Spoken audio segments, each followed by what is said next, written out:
Malam ini kita akan membahas dua tema. Pertama, sedikit sejarah tentang Ashabu Suffah. Kemudian yang kedua, disyariatkannya adzan. Karena ini terjadi di tahun yang sama, tahun pertama Hijriyah. Nabi SAW berada 1 tahun setelah hijrah beliau ke kota Madinah. Ma'asyiral muslimin yang dimuliakan Allah Subhanahu wa taala. Apa yang disebut dengan ashab as-suffah di sini?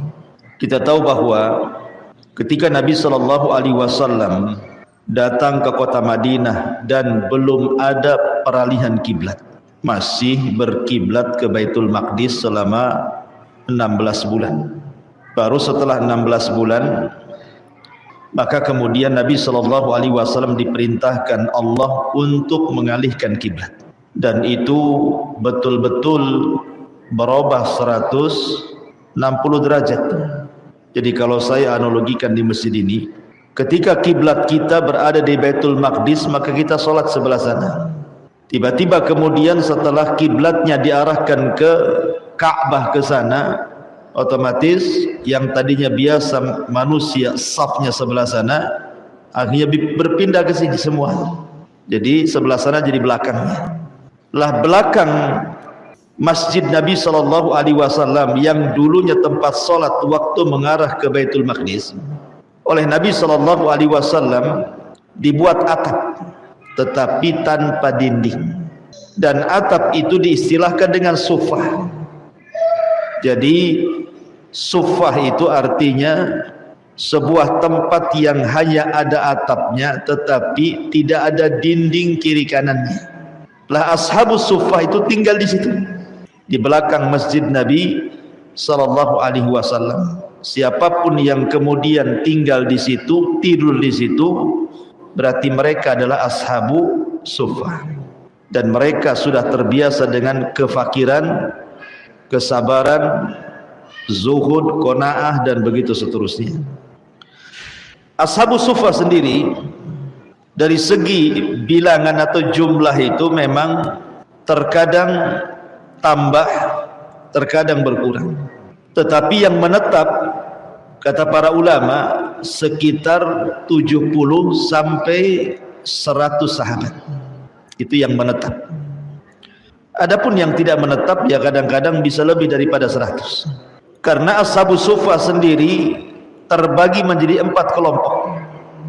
Ashabus suffah sendiri terbagi menjadi 4 kelompok. Kelompok yang pertama tentunya adalah kelompok muhajirin, yang mereka datang dari Mekah hijrah ke kota Madinah tidak punya apa-apa. Mereka hanya membawa pakaian di badan.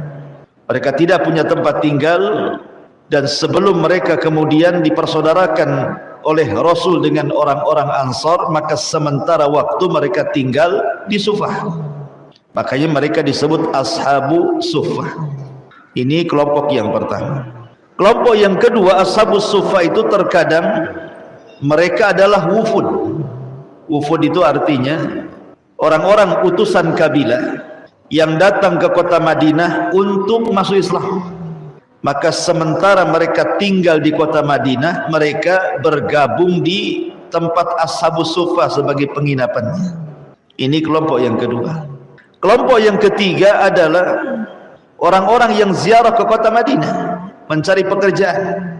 Mereka tidak punya saudara, tidak punya kerabat, tidak ada yang dikenal, maka mereka gabung dengan ashabus suffah. Dan kelompok yang terakhir ini kelompok yang paling aneh. Mereka orang-orang kaya yang ada di kota Madinah, tapi mereka tidak mau tinggal di rumah mereka. Mereka gabung dengan ashabus suffah untuk belajar kesabaran, belajar zuhud, belajar kefakiran, padahal mereka kaya. Seperti Ka'ab ibn Malik, kemudian Al-Harithah, kemudian Handalah Ghasilul Malaikah, dan banyak orang-orang kaya tapi tinggal di Suffah hanya untuk belajar kefakiran, kesabaran, zuhud, qanaah, dan begitu seterusnya. Itulah kelompok-kelompok yang disebut dengan ashabus suffah. Dan ashabus suffah sendiri ikhwan adalah orang-orang yang paling dekat dengan Nabi SAW, karena mereka sendiri ditarbiyah langsung oleh Nabi. Jadi Nabi SAW itu kalau memberikan kajian, arahan, wejangan kepada para sahabat, maka murid-murid tetap Nabi SAW adalah ashabus suffah.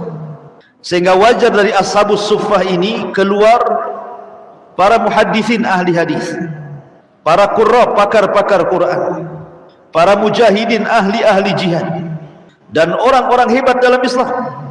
Walaupun mereka kebanyakan orang susah yang tinggal di belakang masjid Nabi SAW yang hanya beratap tanpa berdinding. Anda bisa bayangkan kalau seandainya masjid ini terbuka dinding kiri kanan hanya ada atap saja. Sementara kondisi kota Madinah itu kalau panas, cuacanya panas sekali, kadang berdebu, kalau dingin sekali. Berarti mereka sudah terlatih dengan kesabaran, ikhwan. Sebut saja Abu Hurairah radhiyallahu anhu adalah ahlus suffah yang berhasil menjadi seorang tokoh dalam ilmu hadis, sahabat yang paling banyak hafalan di atas 5.000 hadis yang sampai kepada kita, bahkan terbanyak dari seluruh para sahabat Nabi SAW adalah ashabus suffah Abu Hurairah. Siapa yang tidak kenal Abu Hurairah? Hampir nama Abu Hurairah itu disebut apabila kita membacakan hadis-hadis Nabi SAW.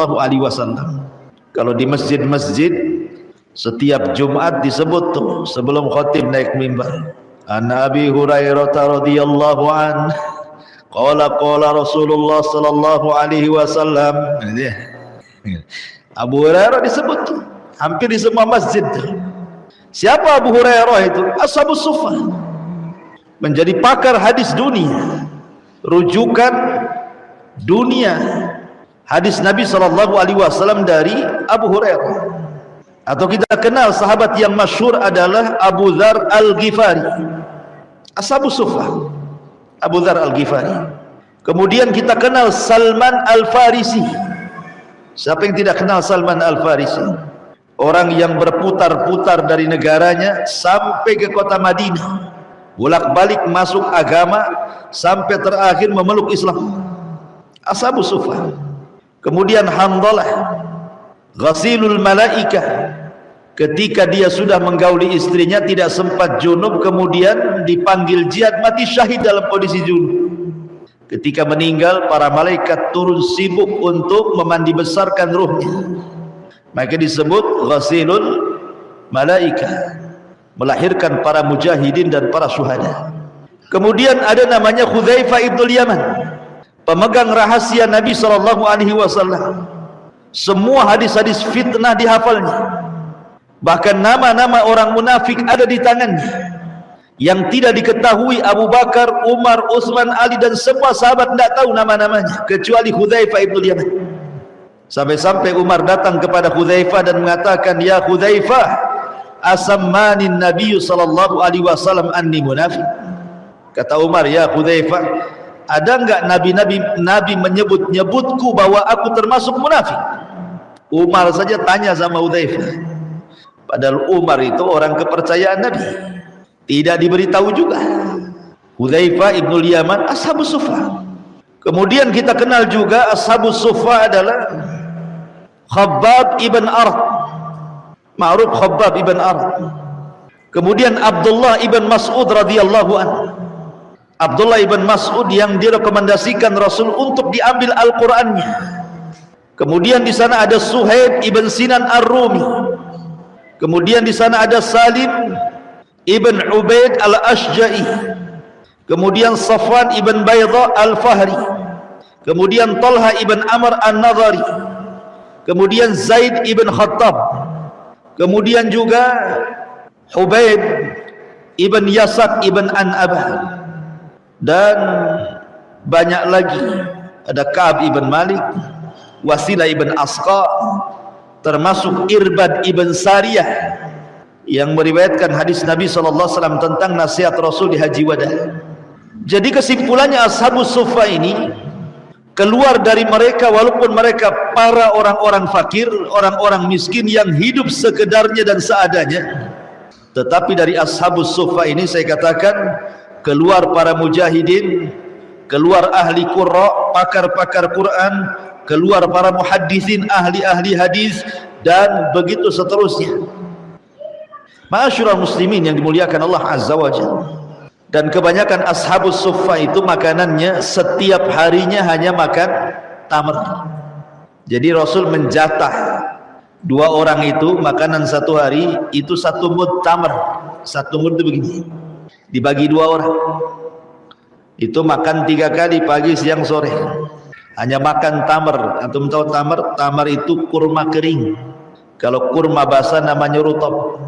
Sampai akhirnya karena hari-hari asik tamr saja dimakan, mereka mengeluh kepada Rasulullah, ya Rasulullah, ihtaraqat butununa bitamri, katanya. Rasul, terbakarlah perut-perut kami dengan tamr. Hari ini tamr, besok tamr, lusa tamr, semua tamr. Satu sup makanannya tamr aja ini. Coba. Sampai mereka mengatakan ihtaraqat butununa, sampai perut kami terbakar gitu, gara-gara tamr setiap hari dimakan. Tapi Nabi SAW yusabbiruhum, hanya bisa menasihati yang sabar, yang sabar. Terkadang Nabi SAW memberikan makanan kemudian meminta uzur. Kata Rasulullah, inilah makanan yang saya makan dan yang kalian makan. Apa yang saya makan itulah yang kalian makan. Dan keluarga Rasul tidak pernah kenyang sejak hijrah kota Madinah sampai wafat, ya. Jadi memang luar biasa ashabus suffah ini. Sampai ada cerita Abu Hurairah radhiyallahu anhu 3 hari nggak makan, hampir pingsan Abu Hurairah, sampai diganjel batu di perutnya. Kalau orang dulu untuk menahan lapar itu caranya meletakkan batu di perut kemudian diikat supaya terdorong ke dalam, jadi ngurangi rasa lapar. Kalau nggak percaya, buatlah kayak gitu antum kalau lapar. Jadi Abu Hurairah ini, ingat, ashabus suffah walaupun fuqara, mereka masakin gitu ya, tapi mereka anti minta-minta. Mereka tidak pernah meminta-minta. Mereka lebih baik tahan di atas lapar dibandingkan minta-minta. Tetapi Abu Hurairah karena sudah 3 hari gak makan, ikhwan, antum saja 1 hari tak makan sudah bergetar, udah merinding kan itu ya, udah mau pingsan aja jalan. Ini 3 hari tak makan. Jadi Abu Hurairah radhiyallahu anhu itu karena dia tidak pernah meminta-minta, tapi dia juga harus makan masalahnya, kalau tidak bisa mati. Jadi dia berpura-puralah selesai sholat dia keluar masjid duluan, kemudian berdiri di pintu masjid. Apabila datang Abu Bakar Siddiq keluar dari masjid, Abu Hurairah pura-pura tanya soal ayat, apa tafsirnya, apa maknanya, padahal Abu Hurairah sudah tahu tuh ayat itu, makna dan tafsirnya, tapi pura-pura tanya saja. Mudah-mudahan Abu Bakar melihat kondisi dia sedang lapar, paham, diajak makanlah di rumahnya, gitu maksudnya. Ketika ketemu Abu Bakar, Abu Hurairah bertanya soal ayat, dijawab sama Abu Bakar. Abu Bakar langsung pergi, gak paham dia. Habis itu datang Umar, ditanya lagi maksudnya, biar Umar ngajak dia makan ke rumahnya. Umar pun tak paham, langsung pergi, kecuali Rasulullah. Rasulullah SAW paham dengan kondisi Abu Hurairah. Ketika Rasul melihat kondisi Abu Hurairah sudah lunglai, kata Nabi SAW, "Yo Abu Hurairah, kita ke rumah." Diajaklah Rasul, Abu Hurairah oleh Rasul ke rumah. Sesampainya di rumah, Nabi SAW bertanya kepada Ummul Mukminin Aisyah radhiyallahu anha, hal indaki ta'amun? Apakah ada makanan yang bisa dimakan? Maka Ummul Mukminin Aisyah radhiyallahu anha kata, kebetulan baru saja ada yang menghadiahkan laban, air susu, 1 bejana, mungkin 1 mangkok gitu ya. Ada orang yang baru datang ngasih hadiah. Abu Hurairah sudah kepikiran tuh, wah, hari ini bisa minum susu segar dan cukup untuk dia dan Nabi. Tetapi tiba-tiba kemudian Abu Hurairah dikejutkan dengan kata-kata Rasul, ya Abu Hurairah, panggil semua ashabus suffah kemari. Bayangkan 1 mangkok susu, 1 mangkok hanya untuk berdua saja. Kata Nabi SAW, panggil ashabus suffah kemari. Ashabus suffah itu saya katakan jumlahnya sekitar 70 sampai 100 orang. Air susunya 1 mangkok. Anda bisa bayangkan kan? Gimana stresnya Abu Hurairah? Dia yang lapar, dia pula suruh manggil kawannya juga kan? Ya karena Rasul yang merintahkan, panggillah semua kawan-kawannya. 100 orang numplek di rumah Nabi hanya untuk susu satu bejana. Subhanallah, terjadi mukjizat di sini. Ketika Nabi SAW menyuruh untuk meminum, subhanallah, di mangkok itu air susu dah habis-habis. Sampai semua ashabu sufah kekenyangan itu. Kenyang. Pulang satu-satu kekenyangan. Terakhir Abu Hurairah dengan Nabi SAW. Bayangkan Abu Hurairah yang diajak, dia pula yang terakhir suruh minum. Bagaimana nahan laparnya? Orang minum dia nengok ini. Kata Nabi SAW, ishrab ya Abahir. Minum wahai Abu Hurairah. Diminum. Kata Rasul, ishrab ya Abahir. Minum lagi. Diminum lagi. Ishrab ya Abahir. Minum lagi. Sampai kata Abu Hurairah, sudah tidak ada tempat di perutku Rasul. Sudah nggak ada tempat lagi di perutku. Baru terakhir Rasul meminumnya. Begitulah kondisi ashabus suffah, memprihatinkan. Tetapi sekali lagi, kefakiran dan kemiskinan ashabus suffah tidak menjadikan mereka terhalang menjadi orang-orang hebat.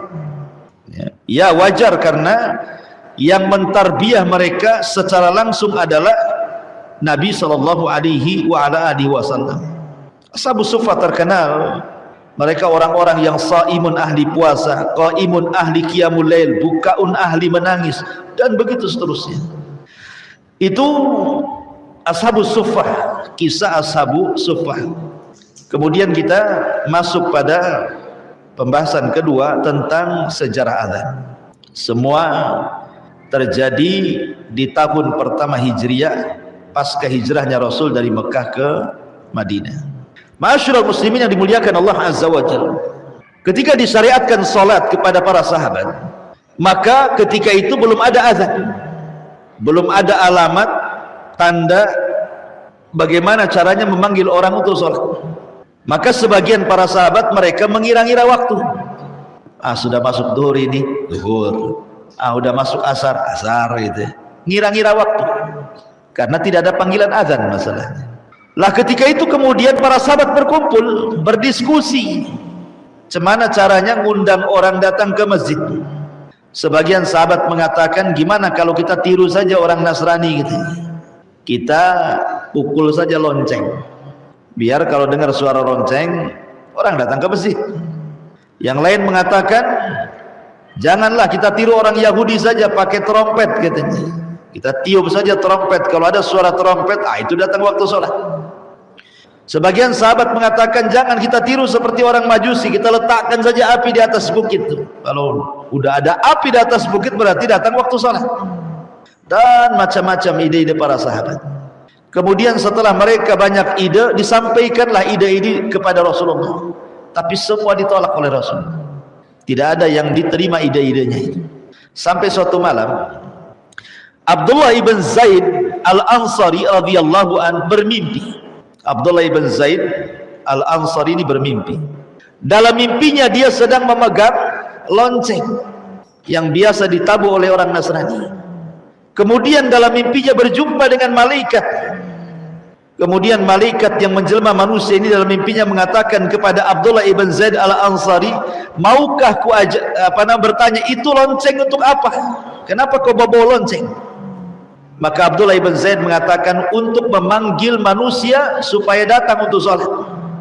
Kata malaikat ini mengatakan, aku utusan Allah, mau enggak aku berikan sesuatu yang jauh lebih baik dibandingkan lonceng yang kau bawa? Kemudian diajarkan lafad adzan dan lafad qomat. Ya. Diajarkan lafad-lafad adzan yang kita ma'ruf hari ini orang adzan, dan juga lafad qomat.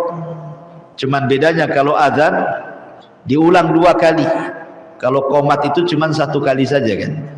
Kalau adzan ditartilkan, kalau qomat dicepatkan. Kalau adzan kan 2 kali kan. Asyhadu an la ilaha illallah, asyhadu an la ilaha illallah. Kalau qomat 1 kali saja, asyhadu an la ilaha illallah wa asyhadu anna muhammadar rasulullah, kan gitu. Ya. Apa bedanya? Kenapa yang 1 2 kali, yang 1 1 kali? Karena adzan itu memanggil orang jauh, sehingga harus diulang. Karena di zaman itu belum ada toah, orang azan naik ke atas, sehingga diulang kalimatnya dan ditartilkan, tidak cepat-cepat. Tapi kalau qomat itu untuk orang yang di dalam masjid, makanya satu kali saja cukup, tidak perlu diulang-ulang, ya. Jadi terbangunlah Abdullah ibn Zaid ini radhiyallahu anhu, kemudian menghabarkan mimpinya kepada Rasul. Takjub Rasul dengan mimpinya Abdullah ibn Zaid dan langsung setuju. Dipanggillah Bilal dan mengatakan, ya Bilal, belajarlah lafaz adzan dan qomat dari Abdullah ibn Zaid dan jadilah kau muadzin karena suaramu paling lantang dan indah, kata Rasul. Maka Bilal pun belajar lafaz-lafaz azan dan qomat dari Abdullah ibn Zaid al-Ansari. Ketika Bilal azan, Umar dengar, Umar bin Khattab dengar, langsung dia bergegas keluar dari rumahnya, mendatangi Nabi SAW dan mengatakan, ya Rasulullah, sungguh lafaz azan yang dikumandangkan Bilal persis seperti yang aku mimpikan.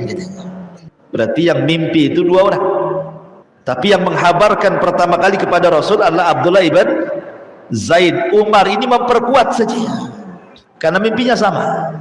Diajarkan lafaz adzan dan qomat sebagaimana Abdullah ibn Zaid juga diajarkan lafaz adzan dan qomat. Diperkuat dengan mimpinya Umar juga Ibn Khattab radhiyallahu anhu. Maka Rasul makin tenang. Maka sejak itulah kemudian azan dikumandangkan untuk memanggil orang datang ke masjid. Ma'asyiral muslimin yang dimuliakan Allah Azza wa Jalla, pertanyaannya, kenapa ketika sahabat memberikan ide untuk memasang lonceng, memasang trompet, menyalakan api di bukit, Rasul menolaknya? Karena Nabi SAW tidak hendak menyerupai orang-orang kafir. Rasul tidak mau tasyabuh dengan orang kafir. Kalau dia pakai lonceng, Nasrani sudah lonceng. Pakai trompet, Yahudi pakai trompet. Api, Majusi pakai api, kan itu. Rasul tidak mau tasyabuh dengan orang kafir, ya. Kemudian yang kedua, Rasul SAW hendak mengajarkan kepada kita kenapa memilih azan dan tidak memilih trompet, lonceng ataupun api.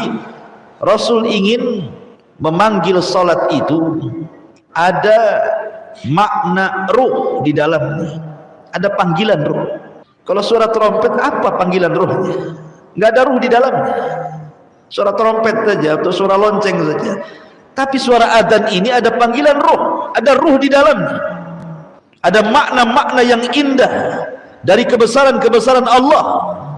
Allahu Akbar, Allahu Akbar. Dan Nabi SAW cerdas memilih Bilal, karena Bilal itu sudah lantang, indah suaranya. Makanya disyariatkan yang adzan itu kalau bisa yang lantang dan indah suaranya. Sampai-sampai Al-Imam Ibnu Hajar membahas tentang ada dua orang muazzin, yang satu dibayar, yang satu free, gratis. Yang free gratis ini suaranya tidak indah, ngagetin orang, kan itu. Tapi yang dibayar ini suaranya indah. Lebih baik mana? Yang satu dibayar indah suaranya, yang satu pula tak dibayar tak indah pula suaranya, ngagetin orang, bahasa saya. Maka kata Imam Ibnu Hajar, pilihlah yang dibayar, karena azan itu perlu keindahan suara dan kelantangan. Karena biasanya lafad-lafad azan yang indah akan semakin indah lagi dengan suara muadzin. Sampai-sampai ada seorang mu'allaf dari Perancis cerita, seorang mu'allaf dari Perancis, ya, ada dua masjid, yang satu indah sekali azannya, mendorong dia ingin ke masjid. Yang satu ngagetin tuh azannya, suaranya grebek, gak jelas. Apa kata dia? Yang ini hampir-hampir saya keluar dari agama saya, kata. Yang ini memperkuat agama saya, sampai ngomong gitu, ya. Yang ini hampir-hampir saya pindah lagi ke agama saya gara-gara suara adzan jelek itu. Dia bilang, bang, ngomong itu dia. Yang ini untung ada dia sehingga aku istiqomah lagi, katanya. Coba, gara-gara suara adzan orang mau balik lagi ke agamanya, ya. Makanya lihat orang-orang barat itu, sebagian mereka terkadang masuk Islam gara-gara mendengar indahnya suara adzan, ya, karena dalam suara adzan itu ada ruhnya. Selain memang lafadznya memang sangat indah sekali, maka akan semakin indah dengan suaranya. Makanya yang dipilih Bilal lantang indah suaranya. Ma'asyiral muslimin yang dimuliakan Allah Azza wa Jalla. Dan muadzin itu pekerjaan yang sangat mulia. Ketika Allah Subhanahu wa taala berfirman dalam surah Fussilat, "Wa man ahsanu qawlan mimman da'a ila Allah wa amila salihan wa qala innani minal muslimin." Dan siapakah yang lebih baik perkataannya daripada orang-orang yang menyeru kepada Allah, mengerjakan amal saleh dan berkata, sungguh aku termasuk orang-orang yang menyerahkan diri kepada Allah. Waman ahsanu qaulan, siapa lagi yang lebih indah suaranya? Sebagian ahli tafsir mengatakan bahwa ayat ini turun kepada para muadzin. Maknanya para muadzin itu adalah orang yang paling indah suaranya. Waman ahsanu qaulan mimman da'a ilallah, siapa lagi yang lebih indah suaranya dibandingkan mereka para muadzin, karena mereka yang menyeru manusia untuk menuju Allah. Sekarang timbul pertanyaan, boleh enggak azan itu sebenarnya panggilan supaya orang datang sholat gitu ya? Apakah hanya semata-mata panggilan supaya orang datang sholat ke masjid, atau ada rahasia di balik itu? Kalau memang semata-mata panggilan, berarti kita boleh menggunakan kaset, tidak perlu pakai orang, kan intinya manggil orang, kan sama saja lafadznya, sama saja. Bahkan kalau kaset itu kita bisa memilih suara-suara yang bagus gitu ya. Kalau dalam qiraah itu mungkin bisa pakai suara Syekh Surem gitu ya, jangan saya serem gitu.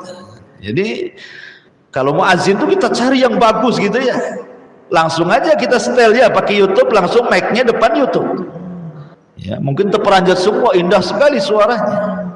Rupanya tengok ke masjid, mana orangnya? Tak ada pula, orangnya di toilet yang azan handphonenya. Apakah semata-mata memanggil sholat? Kalau manggil sholat kan pakai kaset bisa aja kan begitu, kalau itu tujuannya. Rupanya para ulama membahas bahwa tidak boleh azan itu menggunakan kaset. Apa alasannya? Satu, syarat muadzin itu ada 3. Satu, dia seorang muslim. 2, dia zakar seorang laki-laki, dan dia akil, tidak mesti balik, dia akil berakal. Walaupun belum balik nggak apa-apa, yang penting sudah berakal. Muslim, berakal, dan dia apa namanya? Laki-laki, tidak boleh perempuan. Apakah 3 sifat ini ada pada kaset? Tidak ada ya. Kita katakan kaset muslim, kaset berakal, kaset laki-laki, tidak bisa. 3 sifat ini tidak mungkin lengket ke kaset. Ini satu. Yang kedua, azan itu ibadah badan, bukan ibadah kaset, bukan ibadah suara, dia ibadah badan, sehingga harus ada badannya yang azan itu ya. Kemudian yang ketiga, kalau memang azan itu boleh dengan kaset, maka ini akan membuka tala'ub fiddin, main-main dalam agama ya. Kalau azan boleh pakai kaset, nanti khutbah Jumat pakai YouTube juga. Ini khotibnya belum ada, belum datang, nggak apa-apa, banyak itu YouTube-nya Abu Mairah, setel aja. Nah, nanti boleh kemana-mana, membuka tala'ub namanya, main-main dalam agama kan. Wong azan aja boleh, kenapa khutbah nggak boleh? Nah, jadi gitu nantinya kemana-mana. Makanya nggak bisa pakai kaset, nanti terbuka semua main-main dalam agama ini ya. Kemudian yang keempat, azan itu ada adabnya, ada adabnya orang azan itu. Salah satunya menengok ke arah kiri dan kanan ketika hayya ala shalah kan itu ya. Hayya ala shalah kan nengok ke sana, nengok juga ke sini, ada adabnya ya. Kalau kaset mana tengok-tengok, masuk aja di situ ya. Jadi dengan 4 perkara ini ulama mengatakan tidak boleh azan dengan kaset, harus orang yang azan itu. Ma'asyiral muslimin yang dimuliakan Allah Azza wa Jalla, subhanallah, saya akan bacakan sedikit tentang beberapa riwayat keutamaan seorang muadzin. Pertama, hadis Bara ibn Azib radhiyallahu anhu, anna Nabiy sallallahu alaihi wasallam qala, innallaha wa malaikatahu yusalluna 'alas saffil muqaddam wal muadzin yughfar lahu mada sautihi wa yusaddiquhu man sami'ahu min ratbin wa yabisin wa lahu mithlu ajrin man sallama.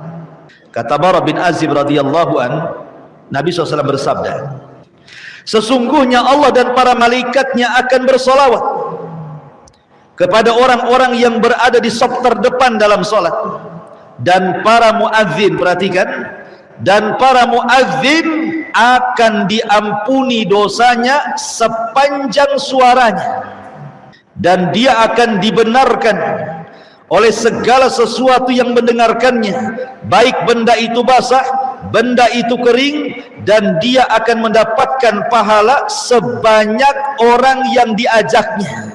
Kalau dia sholat Jumat, dia muadzin nih, ada berapa saf di situ kan? Ada 3 saf, anggaplah 100 orang, dia dapat pahala 100 orang yang sholat di situ. Enak ya, besok rebutan mic-nya. Gitu. Ya. Tapi tahu diri, yang suaranya grebek janganlah. Ya, yang suara yang bagus-bagus saja lah yang muadzin itu. Nanti orang kapok sholat Jumat di sini. Ya. Masyarul muslimin yang dimuliakan Allah, tapi lihat bagaimana diampuni dosanya sejauh suaranya. Bayangkan, sampai di mana suaranya? Dia akan diampuni sejauh itulah suaranya, dosa-dosanya diampuni.